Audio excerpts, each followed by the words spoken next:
Ons begin, ons voortsetting en ons volleinding is in die naam van die Here wat hemel en aarde gemaak het, die Here wat nooit die werke van sy hande laat vaar nie. Amen. Daarom, geliefdes, genade, vrede van God onze Vader en die Here Jesus Christus deur die kragtvolle werking van die Heilige Gees. Ons skriflesing vanmôre is uit Deuteronomium 30. Ons lees die hele hoofstuk van Deuteronomium 30. Dis redelik hier aan die einde van Moses se geskrifte, want hy is ook op die punt om te sterf. En dan vat Josua by hom oor. Nou, ek en my vrou was gelukkig om 'n paar jaar gelede vir my niggie in Jordanië te kon gaan kuier, en toe het hulle ons bietjie rondgery daar in die land, en toe op 'n dag, toe het hulle gery tot bo op die berg Nebo, die berg waar Moses die beloofde land kon aanskou, maar hy is toe ook mos daar oorlede. So jy sien van die berg Nebo af pragtig die dooie see daaronder lê en die beloofde land. Kom ons lees vanaf vers 1 in hoofstuk 30. Wanneer al hierdie dinge, die seën en die straf wat ek jou voorgehou het oor jou kom, en jy daar tussen al die nasies die Here jou God en jy daar tussen al die nasies waarin die Here jou God jou verdryf het, daaraan dink, en jy terugkom na die Here jou God en hom gehoorsaam, en jy en jou kinders met hart en siel doen wat ek jou vandag beveel het, sal die Here jou God jou omstandighede verander. Hy sal jammer kry en jou weer bymekaar maak van oral af waarheen hy jou tussen die volke verstrooi het. Al is jy verdryf tot in die uithoeke van die aarde. Die Here jou God sal jou daar gaan bymekaar maak en van daar af gaan haal. Hy sal jou terugbring na die land toe wat deur jou voorvaders besit is, en jy sal dit in besit neem, en die Here sal jou aan jou goed doen en jou meer laat word as wat jou voorvaders was. Die Here jou God sal jou lewe en die lewe van jou nageslag aan hom wy, sodat jy hom sal lief hê met hart en siel. Dan sal jy lewe, en die Here jou God sal al hierdie strawwe laat neerkom op jou vyande en op jou haters wat jou agtervolg. Dan sal jy terugkom na die Here en hom gehoorsaam en volgens al sy gebooie lewe wat ek jou vandag beveel. Die Here jou God sal jou dan voorspoedig maak in alles wat jy aanpak, en hy sal jou kinders, die aandeel van jou vee en die opbrengs van jou land baie maak, sodat dit met jou goed sal gaan. Wanneer jy die Here jou God gehoorsaam en sy gebooie en voorskrifte nakom wat opgeteken is in hierdie wetboek, en wanneer jy met hart en siel terugkom na die Here jou God, sal hy hom weer oor jou verbly, soos hy hom oor jou voorvaders verbly het, en dit sal met jou goed gaan. Die gebod wat ek jou vandag beveel, is nie te moeilik vir jou nie. Dit is ook nie buite jou bereik nie. Dit is nie in die hemel nie, sodat jy nie hoef te sê, wie sal vir ons opklim hemel toe om die gebod vir ons te gaan haal, om ons dit mee te deel, sodat ons daarvolgens kan lewe nie. Dis ook nie oor kan die see nie, sodat jy nie hoef te sê, wie sal vir ons oorvaar na die oorkant toe, om die gebod vir ons te gaan haal, en ons mee te deel, sodat ons daarvolgens kan lewe nie. Die gebod is baie naby aan jou, jy kan daaroor praat, jy ken dit, jy kan daarvolgens lewe. Ek het vandag die lewe en die voorspoed, die dood en die teenspoed aan jou voorgehou. As jy die Here jou God liefhet en sy wil doen deur sy gebooie, sy voorskrifte en sy bepalings wat ek jou vandag gegee het te gehoorsaam, sal jy lewe en baie word, en sal die Here jou God jou voorspoedig maak in die land wat jy in besit gaan neem. Maar ek verkondig vandag aan julle, as jy van die Here af wegdraai en hom nie gehoorsaam nie, en as jy jou laat verlei om ander gode te vereer en te dien, sal julle almal omkom. Julle sal nie lank bly woon in die land wat jy in besit gaan neem, sodra jy deur die Jordaan getrek het nie. Ek roep vandag die hemel en die aarde tot getuie teen julle, dat ek die lewe en die dood aan jou voorgehou het, die seën en die straf. Kies die lewe, sodat jy en jou nageslag kan lewe. Om die Here jou God lief te hê, hom te gehoorsaam en hom aan te hang, sal vir jou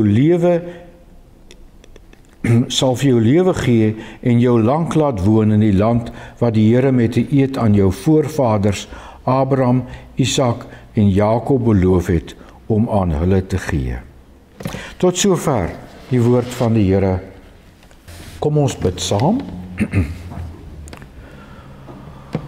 Onse wonderlike hemelse Vader, ons wil in hierdie môre vra dat ons u teenwoordigheid deur u woord waaruit ons gelees het en deur u Gees wat in ons woon, dat ons u teenwoordigheid mag beleef op 'n besondere wyse. En waar u met ons kom praat oor ons liefde en ons gehoorsaamheid aan u, bid ek, Here, dat u vir elkeen van ons opnuut weer sal wys. Wat beteken dit om u lief te hê en u te gehoorsaam? Seën vir Dominee Rudy en sy kerkraad hier in Oberdaasdorp om hierdie gemeente te lei in die pad, ja, in die voetspore van Jesus. Wees ook met die vergadering daarbo in Pretoria. En nou wil ek bid, Here, dat u vir elkeen van ons aandagtig sal laat luister wat u vir ons hier wil kom leer, sodat ons anders hier sal uitstap as wat ons hier ingestap het. Amen. Ons teksvers vanmôre is uit Deuteronomium 30, sekere gedeeltes van die 16de vers. Ek hou dit so aan u voor. As jy die Here jou God liefhet en sy wil doen deur sy gebooie te gehoorsaam, sal jy lewe en sal die Here jou God jou voorspoedig maak. Soos reeds genoem, Moses is op die punt om te sterwe en in die volgende hoofstuk word sy opvolger Josua aangestel. Israel is gereed om na 40 moeisame jare in die woestyn die beloofde land binne te gaan. En op die voorhand van hierdie belangrike gebeurtenis bevestig God sy verbond nou met sy volk. Volgens Deuteronomium 29 word die verbond by Horeb nou herbevestig deur die verbond by Moab. En wat is die sleutels van die verbond? Liefde en gehoorsaamheid. As jy God liefhet en hom gehoorsaam, dan sal jy lewe en voorspoedig wees. 'n baie eenvoudige, maar duidelike resep. Alhoewel geen gelowige volmaak liefhet en volmaak gehoorsaam is nie, is dit volgens Deuteronomium 30 menslik moontlik om gehoorsaam te wees aan God. Vers 11 stel dit eenvoudig. Die gebod wat ek jou vandag beveel, is nie te moeilik vir jou nie. Dit is nie buite jou bereik nie. Dit is nie in die hemel of oor kan die see nie. Vers 14 sê, die gebod is naby aan jou, jy kan daaroor praat, jy ken dit, jy kan daarvolgens lewe. Liefde vir God hou vir u en my as gelowiges groot seën in. Trouwens, in Deuteronomium 30 vers 1 het ons vanmôre juis hierdie teenstelling gehoor. Die seën en die straf. Dit word aan die volk voorgehou. In vers 15 word dit verder verduidelik as die lewe en die voorspoed teenoor die dood en die teenspoed. In die gelykenis van die barmhartige Samaritaan verwys Jesus ook na die wet van Moses, en dan sê hy, doen dit en jy sal die lewe verkry. Lewe is gelyk aan seën, is gelyk aan voorspoed. Ongehoorsaamheid aan God se liefdesgebod is gelyk aan dood, is gelyk aan straf, is gelyk aan teëspoed. In Johannes 5 vers 46 gaan Jesus selfs so ver om te sê, as julle Moses geglo het, sou julle in my geglo het, want hy het van my geskrywe. En Jesus het God se liefdesgebod vir ons glashelder opgesom. Ons het dit reeds vanmôre gehoor by die voorlees van die wet, maar ek herinner u weer daaraan. Jy moet die Here jou God lief hê met jou hele hart en met jou hele siel en met al jou krag en met jou hele verstand en jou naaste soos jouself. Die Nuwe Testament sê dus dat om God waarlik lief te hê en God waarlik te gehoorsaam, soos Moses hier beveel, beteken om jou naaste lief te hê en goeie dinge aan hom te doen. Trouwens, Jesus sê, doen dit. Hy sê nie net glo dit nie, hy sê doen dit. Ons moet tot aksie oorgaan deur die geloof. So hoe lyk u liefde en u gehoorsaamheid aan God vanmôre? Jesus sê, doen dit en jy sal die lewe verkry. Kies u die lewe, die seën, die voorspoed, of kies u die dood, die straf en die teëspoed? Ek hoef nie eers te vra nie, natuurlik kies u die lewe. As gelowiges weet ons dat ons deel het aan die ewige lewe. Maar nou sou u kon vra, wat van die lewe hier en nou? In 2025 op Swellendam. Wat van droogte? Wat van misdaad? Wat van korrupsie, werkloosheid? As ons na die Bybelse boodskap gaan kyk, dan gaan die ewige lewe nie net oor die lengte van ons lewe nie, maar dit gaan veral ook oor die kwaliteit van ons lewe. En dan gaan dit ook nie net oor die fisiese kwaliteit daarvan nie, met ander woorde, of jy ryk of arm of siek of gesond is nie. Nee, die ewige lewe of ware lewe waarna God in die Bybel verwys, is 'n bepaalde lewenstyl. Ja, ons sou kon sê, 'n Christelike lewenstyl. Dit wat jou lewe sinvol, wat jou lewe betekenisvol maak, wat dit die moeite werd maak om te lewe. Baie mense wat buite die geloof, buite God staan, se lewens is regtig nie vir hulle die moeite werd nie. En hulle wys dit ook deur hulle siniese houding. Maar as ons in Christus is, word die lewe die moeite werd. Jesus se evangelie gaan immers oor die lewe.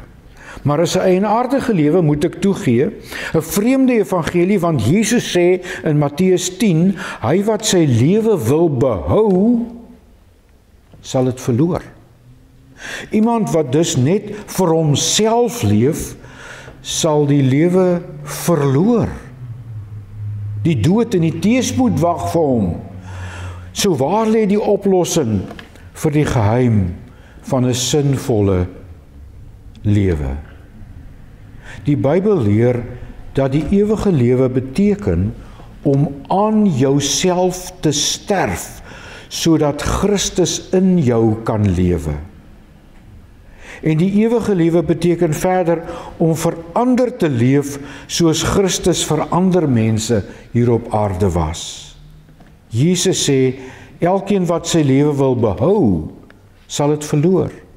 Maar elkeen wat sy lewe om Christus ontwil verloor, sal dit vind. Heeltemal 'n teestelling wat die wêreld daar buite nie verstaan nie. So eers as Christus in jou lewe kom, het jy die ewige lewe en maak dit ons lewe op aarde sinvol en die moeite werd. Sodat ons ook selfs dan bereid is om te sterf, omdat ons weet dat ons dan in Christus vir ewig lewe. So dus om sinvol te leef, beteken dat ek vir ander mense moet leef. Maar om dit te doen, moet ons toegee, is nie altyd so maklik nie, veral as hy ander mense ons kwaad maak en irriteer. En daarvoor sê Jesus, moet ons kruis opneem en hom volg. Dit was die ander wonderlike ding wat ons toe ervaar het. Ons het vinnig van Jordanië af tot in Jerusalem in Israel gery en daar in die ou Jerusalem Jesus se kruispad, sy Via Dolorosa gevolg, soos wat hy na Golgotha met die kruis moes stap. Die ware lewe, die ewige lewe, liefde en gehoorsaamheid aan God, wat Deuteronomium vanmôre sê, is nie moontlik sonder dat u en ek ook ons kruis dra nie. Ook ons Golgotha moet deurgaan nie.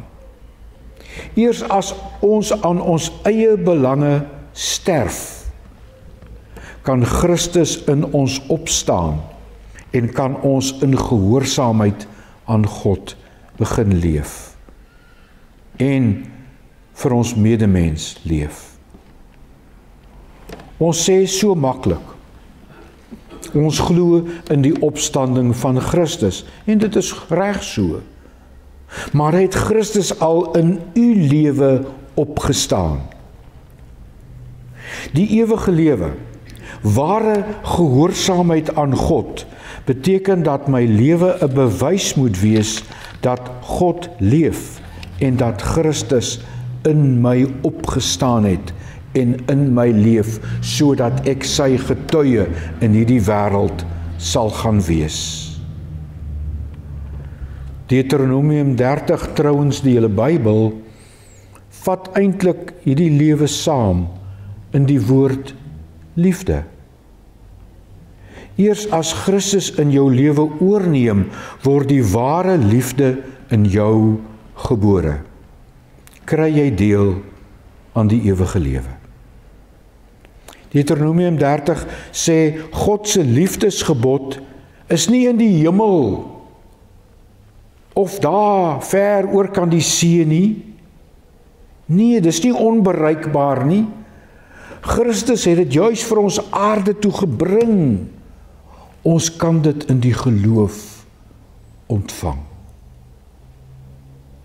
Maar ons selfsugtigheid maak dat ons baie keer net vir onsself wil lewe. En dit lei tot die dood, straf en teëspoed, sê Deuteronomium. As ons bereid is om ons kruis op te neem en aan onsself te sterf, beloof God seën, voorspoed en die ewige lewe. Ek het vroeër gevra, hoe lyk u en my liefdesgehoorsaamheid aan God vanmôre? Het u al u lewe totaal oorgegee aan Jesus, sodat hy u lewe kan bestuur deur sy Gees wat in u woon? Dan sê Deuteronomium, sal dit nie moeilik wees om God en medemens lief te hê en om God se wil te gehoorsaam nie. Dan sal u lewe die moeite werd wees, ten spyte van droogte of siekte of misdaad. In 'n neutedop dus, soek u eie koninkryk en u sal dit verloor. Soek eers God se koninkryk en u sal wen. Amen. Kom ons bid weer saam. Here Jesus, ons hoor uit Deuteronomium dat hier twee dinge gesê word. Ons moet vir God lief wees en vir God gehoorsaam. En tog sê u ook juis daar, dit is nie so moeilik nie. Dis nie in die hemel nie, dis nie oor kan die see nie. Dis binne ons bereik. Dis moontlik vir 'n mens om vir God lief te hê. Dis moontlik vir 'n mens om God te gehoorsaam. Dit kan gebeur as ons u Gees toelaat om in ons lewens oor te neem, want dan bestuur u Gees ons lewe en leef ons nie ons eie lewe nie, maar leef ons deur Christus. Help ons daartoe in hierdie week wat voorlê, dat ons so lewende getuies van God se liefde en gehoorsaamheid aan God sal wees. Amen. Ontvang die seën van die Here en gaan in sy vrede. Die Here is voor u om u pad gelyk te maak. Die Here is langs u om u in sy arms toe te vou. Die Here is agter u om die aanvalle van die bose af te weer. Die Here is onder u om u te dra as u mag val. Die Here is rondom u om u te beskerm. Die Here is bokant u om u te seën. Die Here is binne in u om u te lei deur sy Heilige Gees. Amen.